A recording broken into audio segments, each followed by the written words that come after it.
Hey everybody, what's up? Uh, I got back from seeing Captain Marvel last night. Debated on whether or not I should do a review, but I figure I should just because I'm seeing a lot of stuff floating out there about this movie and some pretty creative opinions, and I'd like to give mine. Sorry that the picture's not the best quality. I'm kind of out here outside at the moment. But I did want to discuss a few things about it. First and foremost, I do want to say that I know that the politics of the film, or perceived politics of the film, or rather its star, Brie Larson, have been very much up for debate, and I'm not going to debate that per se. I am going to say, though, that everyone who keeps insisting that that was shoehorned or shoveled into the film, um, they do not know what they're talking about. They really don't. Because it's not. It's very much not. So this weird idea that somehow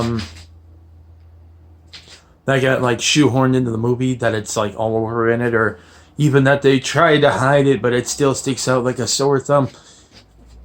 Not the case. I'm sorry, it's just not.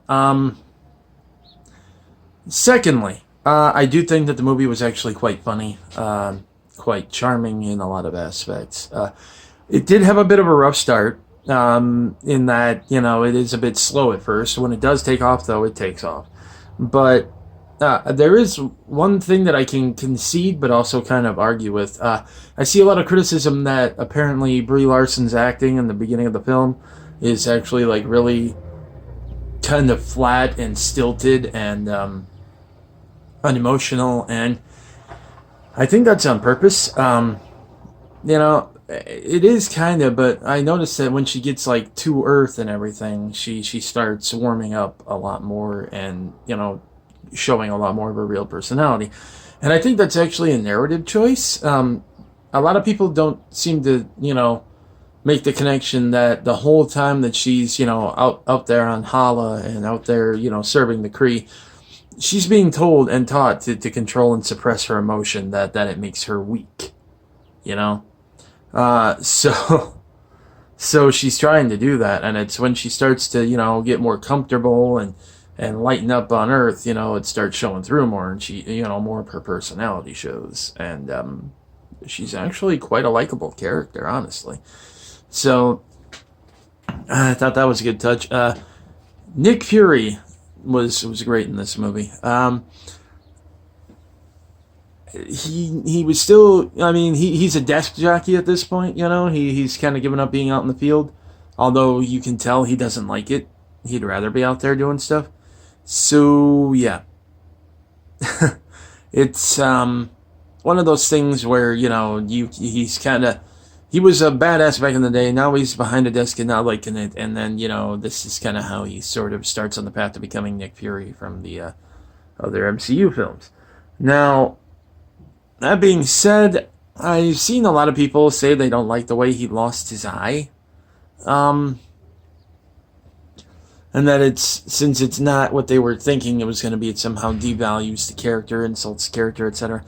I don't see how, just because every other badass thing Nick Fury has done, um, Nick Fury still did, So it's not as if it's really not as if he's changed or been nerfed or whatever people want to argue. So I don't get that. But that being said, I mean, no movie's perfect. There are a few things I'm iffy with in terms of adaptation. I don't want to get into spoilers for this one. I might. I'm gonna try to see if there's a way I can see it again before I do like a full spoiler discussion, which also might have to wait till I get home. I'm not home at the moment, but trying to keep it as spoiler free as possible. There are some changes, like some adaptation wise changes I'm a little iffy on. Others I'm okay with, but really that's like par for the course with a lot of the MCU, and at least it's not as egregious, in my opinion, as some of them. So, it's just it's one of those things. But in terms of film quality, like I said, it does kind of start off slow. And while I think some of the stuff with Bree in the beginning, yeah, or Carol in the beginning is intentional, there are times I think she kind of lapses back into that a little bit. Near the end, I don't know if it's just there's some awkward line deliveries. But considering the fact that this is like the first blockbuster film by a couple of indie directors, it's good work. There was a lot that I absolutely loved about this movie.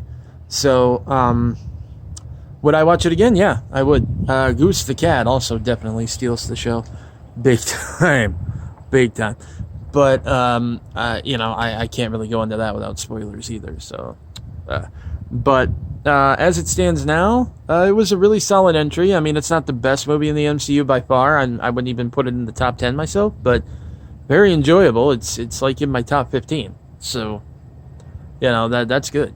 And who knows? I might like it more after I watch it again. I might not like it as much after I watch it again. That's the thing.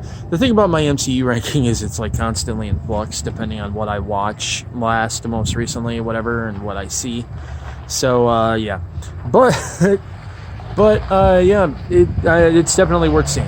It really is. It was a genuinely good movie, and I highly recommend it.